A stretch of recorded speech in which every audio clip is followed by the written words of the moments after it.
Hello friend, how are you? Hope you are doing well. Welcome to my channel. जो मेरे channel पर नए हैं वो लाजमी इसको सब्सक्राइब करें और लाइक भी करें ताकि जो भी नई वीडियो हो आपको टाइमली मिल जाए। तो चलते हैं अपने असल टॉपिक की तरफ।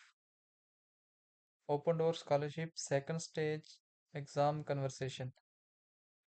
ठीक है।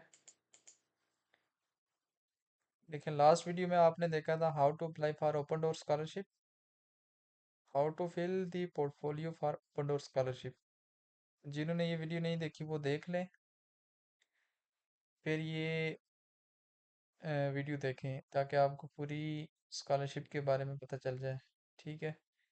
वो तो अब पोर्टफोलियो की ये last date I think end हो चुकी है। चलते हैं अपने लॉगिन आईडी की तरफ। ठीक है, ये मेरी आईडी थी, फेक आईडी बनाई थी मैंने। ठीक है, मैं बीच में छोड़ दी थी। फिल इन दी पोर्टफोलियो में चलते हैं।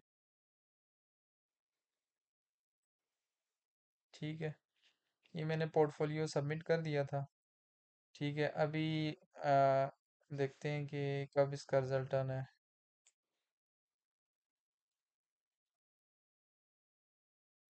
ये देखिए, आज लास्ट डेट थी इसकी, डेडलाइन फॉर पोर्टफोलियो सबमिशन। ये आज इसकी लास्ट डेट थी और कुछ भाइयों का ये प्रॉब्लम था कि डॉक्यूमेंटेशन अपलोड नहीं हो रहे थे, तो वो आज या कल ओपन हो गए थे। आई थिंक के सब ने प्रॉपरली मेरी वीडियो को फॉलो करते हुए सबमिशन कर दी होगी पोर्टफोलियो की। तो अब देखें कि दिसंबर 11 to 19 ऑफ 2023 फर्स्ट स्टेज का ग्रेडिंग का पोर्टफोलियो ग्रेडिंग का रिजल्ट अनाउंस हो जाएगा। और जिन जो जो भाइयों का पोर्टफोलियो की ग्रेडिंग मेरिट पे आएगी उनको एक मेल आ जाएगा कि congratulation, you have successfully pass the first stage of the open door scholarship.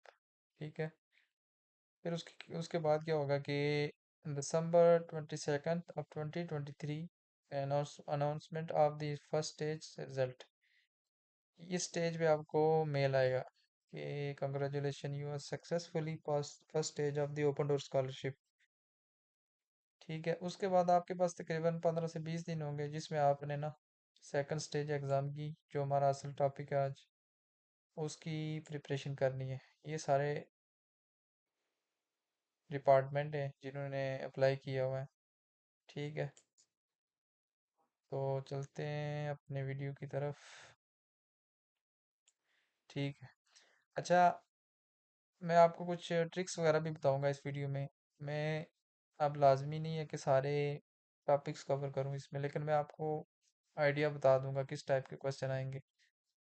और दूसरी बात यह है कि अ, आपने क्या चीज़ें करनी है क्या नहीं करनी है ताकि आप इजीली एग्ज़ाम को क्लियर कर सकें। तो ये देखें, topics and website for preparation की ये है कि जी आपने क्या करना है। एक जनरल प्रिपरेशन के बारे में आपको बता रहा हूँ।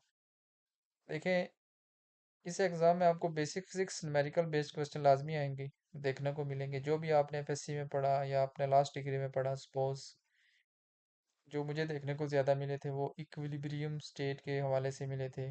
ठीक है, एटम्स के बारे में मिले थे, थ्योरी के बारे में। ठीक है, इस तरह के आपको क्वेश्चन लाजमी मिलेंगे।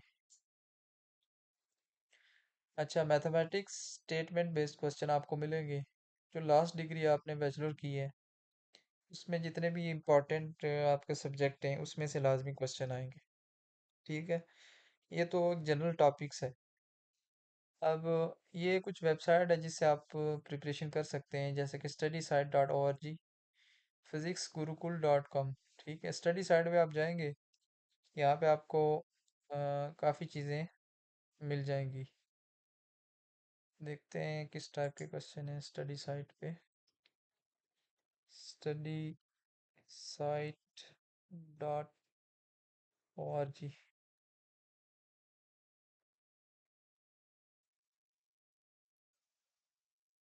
नेट प्रॉपरली काम नहीं कर रहा आई थिंक। अच्छा, ये study site dot O R G है। यहाँ पे तकरीबन आपको हर इंजीनियरिंग के क्वेश्चन मिल जाएंगे। ये देखें, ठीक है, ये काफ़ी मिल जाएंगे। Chemical engineering, computer engineering, English, automobile, medical science, जो अब बेसिक है ना, आपको तमाम सब्जेक्ट के तकरीबन यहाँ पे मिल जाएंगे। यहाँ से आपने देखनी है कौन कौन से हैं। सपोज के ये मैं खोल लेता हूँ, किसके जी, इलेक्ट्रिकल के खोल लेता हूँ। ये देखें, ये सारी चीज़ें आपको मिल जाएंगी। ठीक है, यहाँ पे आप जब विज़िट करेंगे इस वेबसाइट पे आपको मिल जाएंगे। आपने यहाँ से देख के, ये आप जब ओपन करेंगे आपको जो जो चीज़ें हैं आपको नज़र आ जाएंगी।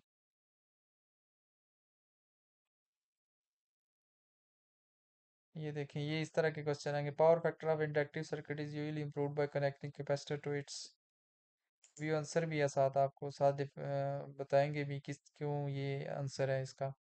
बहुत ही अच्छी वेबसाइट है, इससे आप तैयारी कर लें। तकरीबन इंजीनियरिंग के काफ़ी सारे क्वेश्चन इसमें से आपको कवर हो जाएंगे। तो ये एक वेबसाइट थी। ठीक है। अच्छा, आपने क्या करना है, आपको जो कुछ मैं ट्रिक्स वगैरह बताऊंगा। ठीक है, आपने सबसे पहले क्या करना है, पहले मैं ओवरव्यू दे देता हूँ। ये कुछ ओवरव्यू है, इस टाइप के क्वेश्चन मुझे देखने को मिले इंजीनियरिंग एग्जाम में। ये देखें, एक इस तरह की होगी डायग्राम। ठीक है, साथ में स्टेटमेंट दी होगी। सपोज के सॉल्व फॉर द टेंशन।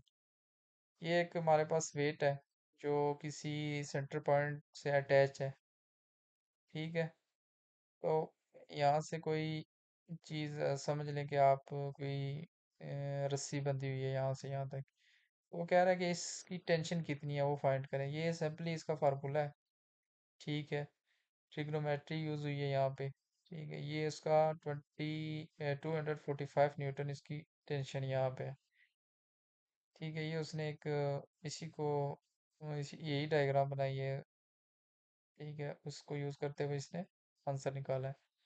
तो ये कुछ ओवरव्यू है क्वेश्चंस का। और ये आपको मिलेंगे तकरीबन ऑल इंजीनियरिंग के एग्ज़ाम में। ये देखें जी, बैलेंसिंग का सीसा।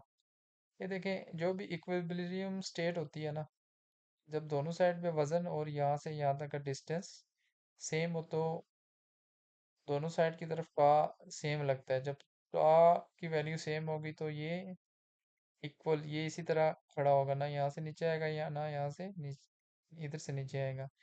इसको बोलते हैं equilibrium state, rotational equilibrium. Okay, simply इसका फार्मूला ये देखें, a 2 kg mass is placed 1 metre to the left of the centre of the seesaw, where should be. वो कह रहा है कि इस लेफ्ट साइड पे एक 2 kg यहाँ पे वजन रखा हुआ है। ठीक है, और कह रहा है कि 6 kg वजन हमने यहाँ से कितना मीटर इधर रखना है ताकि ये बराबर हो जाए। सिंपली अगर आपको मैंने बता दिया कि tau is equal to R F होता है, दोनों साइड का इक्वल होगा। तो R1 मल्टीप्लाई बाय एफ, यहाँ पे कितनी फोर्स लग रही है, R2 multiply by F2। R1 का यहाँ से यहाँ तक का डिस्टेंस है 1 मीटर, यहाँ से यहाँ तक का डिस्टेंस हमने फाइंड करना है। तो F1 पे फोर्स कितनी लग रही है, F is equal to mg होता है, mass multiply by gravity. 2 kg है तो 2 लिख दिया, 9.81 ग्रेविटी होती है। ये आंसर आ गया इसका। सेम लाइक हेयर, ये डिस्टेंस हमने फाइंड करना है 0.33। ये यहाँ पे सपोज के ये हमें पता नहीं है। F is equal to mg, 6 kg हमने कहाँ पे रखना है, ग्रेविटी। ये 58 को इनके प्रोडक्ट से डिवाइड कर दें तो आपको ये आंसर आ जाएंगे। इस तरह के क्वेश्चन आपको मिलेंगे। ये देख लें, अगर जिनको समझ नहीं आई तो वो देख लें। ठीक है। अच्छा, इस तरह के क्वेश्चन में dynamic equilibrium can be defined as, ये आपको चॉइस करनी पड़ेगी कौन सा होता है। ये एक है जी, a child want to pull their friend. अच्छा, ये एक बच्चा है, वो यहाँ से एक अपना कोई चीज़ उठाना चाह रहा है। ठीक है, इतनी डिग्री से वो फोर्स लगाएगा FN। तो वो कह रहा है कि उसने 25 न्यूटन फोर्स लगाई है 50 डिग्री से हॉरिजेंटल, लेकिन वैगन कोई चीज़ है वो मूव नहीं हुई। कह रहा है कि अगर बच्चे का वजन 28 kg है तो वो कितनी फोर्स लगाएगा कि ये मूव करेगा। ये वही फार्मूला जो पीछे हमने, sum of the force equal to 0, FN जो फोर्स कितनी चाहिए, FAY, Y minus F G, जो एक ग्रेविटी की फोर्स है नीचे की तरफ। ठीक है, ये सिंपल ट्रिग्नो मैथमेटिक्स लगी हुई है, ये निकाल के उसने एक फोर्स निकाल दी, इतनी केजी फोर्स लगेगी, इतनी न्यूटन फोर्स लगेगी, सॉरी न्यूटन में होती है फोर्स, इतनी फोर्स लगेगी तो वही जाके वैगन मूव करेगी। ये इलेक्ट्रिकल रिलेटेड है। ठीक है,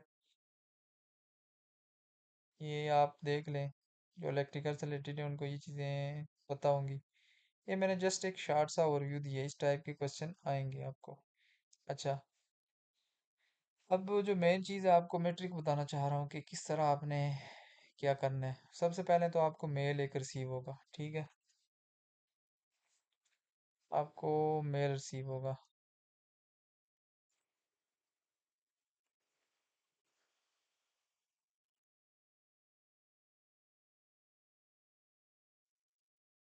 मेल रिसीव हो गया, उसके बाद आपने क्या किया, इंटरनेट हाई स्पीड होना चाहिए आपकी। ये जो चीज़ है ना, ये मस्ट आपने, आपका जो इंटरनेट है ना, ये हाई स्पीड का होना चाहिए। इंटरनेट हाई स्पीड का नहीं होगा तो आपकी वो वेबसाइट कभी भी क्रैश हो सकती है, मतलब है कि बंद हो जाएगा आपका एग्ज़ाम। जब बंद हो गया तो समझो आपका एग्ज़ाम फिनिश हो गया, तो आप उसको दोबारा से अटेम्प्ट नहीं कर सकते। मतलब आपने ये मौका ज़ाया हो जाएगा आपके हाथ हाथ से। तो ये इंटरनेट की स्पीड आपके पास अच्छी होनी चाहिए। अगर नहीं है अच्छी तो किसी इंटरनेट कैफ़े में जाके अटेम्प्ट कर लें। और लैपटॉप मस्ट होना चाहिए, मोबाइल से अलाउड नहीं है। ठीक है, उसके लिए लैपटॉप होना चाहिए, लैपटॉप में कैमरा होना चाहिए, अगर कैमरा नहीं है तो अलग से कैमरा होना चाहिए कुछ और एक आपको सॉफ्टवेयर भी डाउनलोड करना पड़ेगा जिससे आपकी स्क्रीन मॉनिटर होगी। ठीक है, मॉनिटर होगी मतलब कि आप स्क्रीन पे जो भी एक्टिविटीज़ करते हो उनको पता चल जाएगा।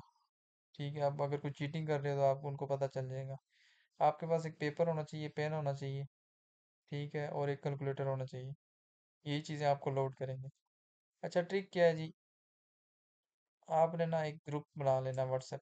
जितने भी डिपार्टमेंट, सपोज मैकेनिकल का है तो मैकेनिकल का एक ग्रुप बना लें। ठीक है, जितने भी मैकेनिकल से रिलेटेड हैं कहीं से भी हैं, फेसबुक स्कॉलरशिप नेटवर्क जो वो प्रोग्राम, वो एक ग्रुप है। ठीक है, कोई एक बंदा ग्रुप बना ले, उसमें सबको ऐड कर ले और वहाँ पे मैसेज डाल दे कि भाई बात ऐसी है कि मिल के हमने एग्ज़ाम को हल करना है। तो जो भी एग्ज़ाम बंदा हल करता है, जिस टाइप के क्वेश्चन है, ठीक है, वो शेयर कर दे ग्रुप में, ताकि दूसरा बंदा उसको सॉल्व करके एग्ज़ाम अटेम्प्ट कर सके। तो ट्रिक ये है कि अगर अ, आप अपने साथ एक बंदा एक्सपर्ट रख लें जिसके पास मोबाइल अच्छा सा हो, क्लियर मोबाइल हो, जो भी एग्ज़ाम का क्वेश्चन होगा उसकी तस्वीर बनाए। ठीक है, तस्वीर बनाए और क्या करे जी, सपोज यहाँ पे जाते, मोबाइल के अंदर भी ये ऑप्शन आएगा, ये सपोज क्वेश्चन है। ठीक है,